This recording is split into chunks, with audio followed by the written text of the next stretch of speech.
हाय, good morning everyone. जैसा कि आप पहला पृष्ठ को देख के आपको पता चल ही रहा होगा कि आज के लेक्चर में हम किस चीज़ के बारे में बात करेंगे। तो आज के लेक्चर में हम करंट अफेयर्स जो कि डिफरेंट एग्जाम के लिए इम्पोर्टेंट है उसको हम डिस्कस करेंगे। तो आज का हमारा पहला टॉपिक क्या है? आज का हमारा पहला टॉपिक है पंपा रिवर। अभी आपको मालूम है कि अभी ओणम का फेस्टिवल चल रहा है, कहाँ पे? तो केरल में। तो इससे जुड़ा हुआ कुछ कुछ न्यूज़ है, उसको देख लेते हैं। तो पहला है हमारा पंपा रिवर। पंपा रिवर को क्या बोला जाता है? दक्षिण की भागीरथी भी बोला जाता है, इसको पंबा रिवर भी बोला जाता है या पंबा नदी भी बोली जाती है। और नेक्स्ट इसका दूसरा नाम क्या है, तीसरा नाम क्या है? बारिश नदी। बारिश नदी बोला जाता है। यह केरल में तीसरी सबसे लंबी नदी है, ठीक ना। पहली है पेरियार, दूसरा है भरतपुझा और तीसरा है पंबा। पंबा बोलो या पंपा बोलो या दक्षिण की भागीरथी बोलो, सब एक ही है नदी, ठीक ना।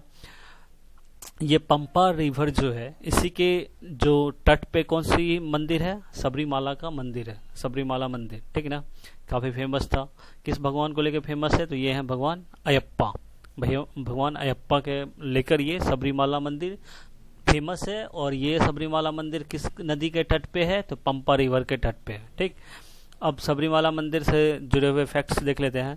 तो ये जो भगवान अयप्पन है, इनकी चर्चा कहाँ कहाँ की गई है? कंबन रामायण में, महाभागवत में, स्कंद पुराण में, ठीक ना। ये सब में इनसे जुड़ी हुई चर्चा की गई है। इसके साथ अब कर लेते हैं सबरीमाला मंदिर के बारे में थोड़ी सा डिस्कशन कर लेते हैं।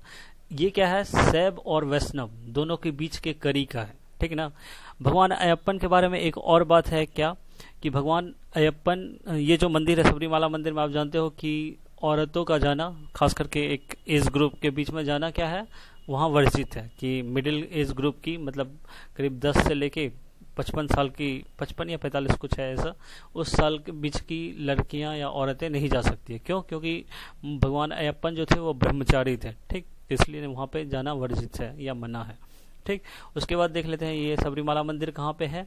तो सबरीमाला मंदिर आपको केरल के पेरियार टाइगर रिजर्व जो है, पेरियार टाइगर रिजर्व जो है वहीं पे स्थित है, ठीक ना। उसी के आसपास स्थित है, ठीक। ये हो गया। अब हमारा नेक्स्ट न्यूज़ क्या है उसके बारे में देख लेते हैं। अब इसी तरह नेक्स्ट न्यूज़ क्या है? पुलिकल्ली। पुलिकल्ली, ठीक ना। ये केरल में, ये केरल का एक डांस है, ठीक ना, मनोरंजन लोक कला है, ठीक। ये देखो, इसको टाइगर डांस भी बोला जाता है। ये इस फिगर को देखो आप, टाइगर के क्या है, टाइगर का गेटअप लेके रखा है ये लोग, और इसी के वेश में ये लोग डांस करता है, ठीक। इसका और क्या होता है? बाघों का खेल। इस नृत्य का या जो बोलो आप लोक कला का क्या है दूसरा नाम? बाघों का खेल। इसकी जो आरंभ हुई है वो 200 साल पहले हुई है।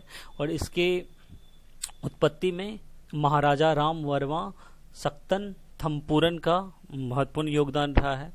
इसके बाद क्या है? केरल में इसे मुख्य रूप से कब मनाया जाता है? ओणम के फेस्टिवल पे, ठीक है ना। ओणम जो होता है पर्व, उसके अवसर पे इसको मनाया जाता है। तो पुल्लिकल्ली है, कहाँ की लोक कला है ये? तो केरल की है। बाघों का खेल भी इसे बोला जाता है या टाइगर डांस भी बोला जाता है। 200 साल पहले इसकी उत्पत्ति हुई थी। इसकी उत्पत्ति में या इसके आरंभ में किसका ज्यादा योगदान है? महाराजा राम वर्मा सख्त थम्पुरन का है। नेक्स्ट न्यूज क्या है हमारा? नेक्स्ट न्यूज है हमारा कि भारतीय पुरातत्व सर्वेक्षण ने क्या किया है? 7 नए सर्किलों का घोषणा की है। 7 ये कहाँ कहाँ खोले जा रहे हैं? मध्य प्रदेश में, तमिलनाडु में, उत्तर प्रदेश में, कर्नाटक में, पश्चिम बंगाल में, गुजरात में, ठीक। अब ये त्रिची है, त्रिची में है, रायगंज में है, राजकोट में। राजकोट कहाँ होगा? गुजरात में होगा। जबलपुर कहाँ होगा? जबलपुर होगा आपको मध्य प्रदेश में होगा। झांसी होगा उत्तर प्रदेश में। मेरठ भी उत्तर प्रदेश का है। रायगंज आपको हो जाएगा पश्चिम बंगाल, और त्रिची हो जाएगा तमिलनाडु का, ठीक। इसके साथ क्या किया गया है? कर्नाटक में हम्पी। हम्पी काफी महत्वपूर्ण प्लेस है हिस्टोरिकली। तो इसको क्या कर दिया गया है? अब इसे मिनी सर्किल नहीं, अब पूर्ण सर्किल में विकसित कर दिया गया है, यानी अब पूर्ण सर्किल में विकसित कर दिया गया। इसके साथ ही क्या है, अब इसके बारे में देख लेते हैं, आर्कियोलॉजिकल सर्वे ऑफ इंडिया के बारे में। इसकी स्थापना कब की गई थी? 1861 ईस्वी में की गई थी। कब की गई थी? 1861 ईस्वी में। किसने की थी? अलेक्जेंडर कनगिम ने। अलेक्जेंडर कनगिम ने की थी, और वही इसके पहले महानिदेशक थे। ओके, नेक्स्ट न्यूज देख लेते हैं क्या हमारा। नेक्स्ट न्यूज क्या है? नीति आयोग ने क्या किया है? एक नया सूचकांक, यानी कि निर्यात तत्परता सूचकांक, यानी कि एक्सपोर्ट प्रिपेयर्डनेस इंडेक्स जारी किया है, 2020 का जारी किया है।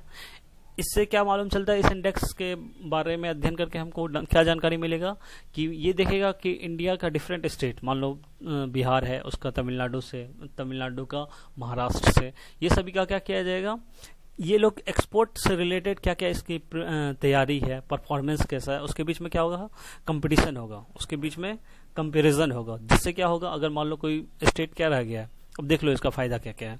इसका फायदा क्या है, intra and inter regional disparities in export infrastructure, ठीक ना, ये सुधार होगा, क्योंकि जैसे है आपको डिस्पैरिटीज है ही ना, क्योंकि जो वेस्ट है और साउथ का जो भी स्टेट है वो क्या है, इंडस्ट्रियल और एक्सपोर्ट के दृष्टिकोण से क्या है, काफ़ी आगे है।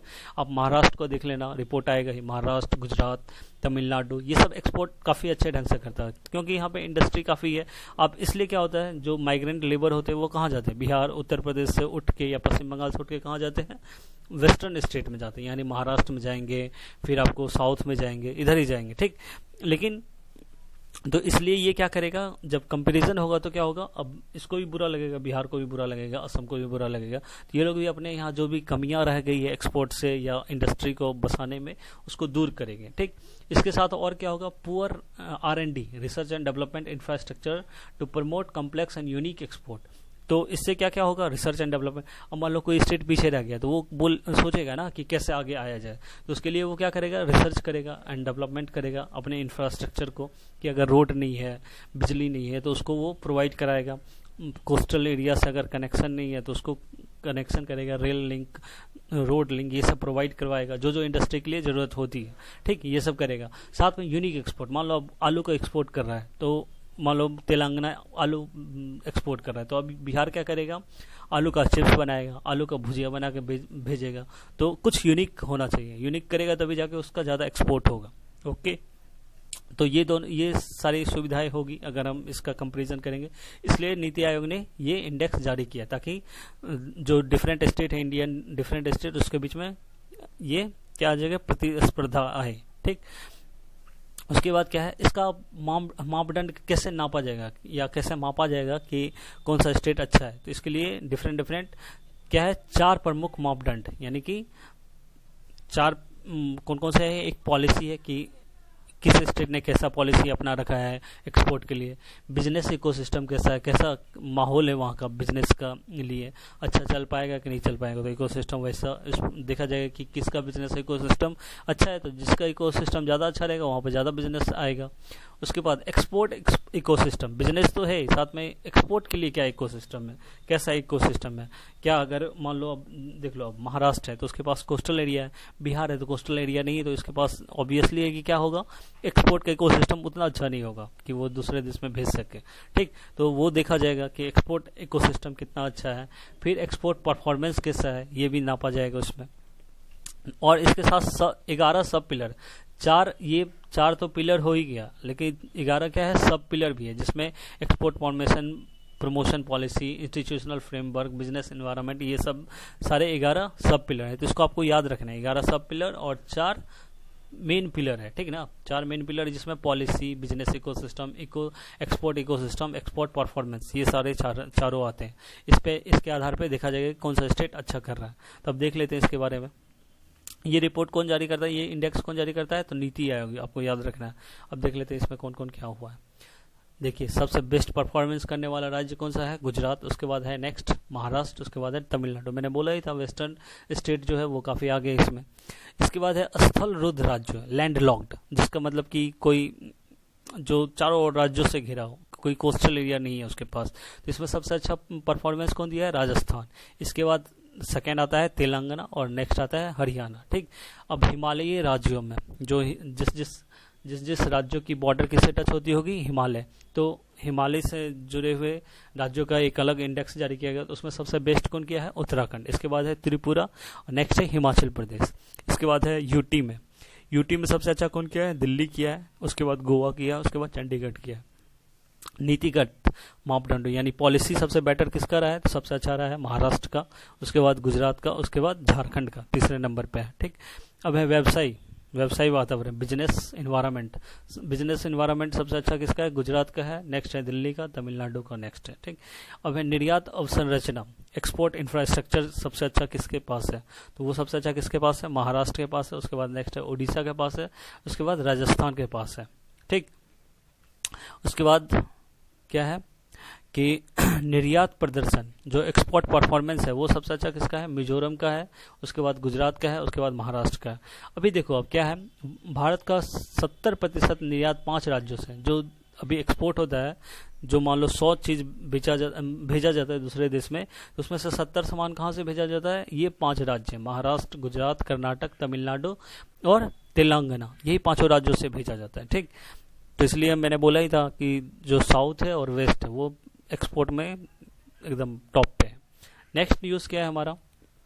नेक्स्ट न्यूज़ है कि अटॉर्नी जनरल के बारे में, ठीक ना। तो कौन है अभी अटॉर्नी जनरल? तो के वेणुगोपाल है, ठीक।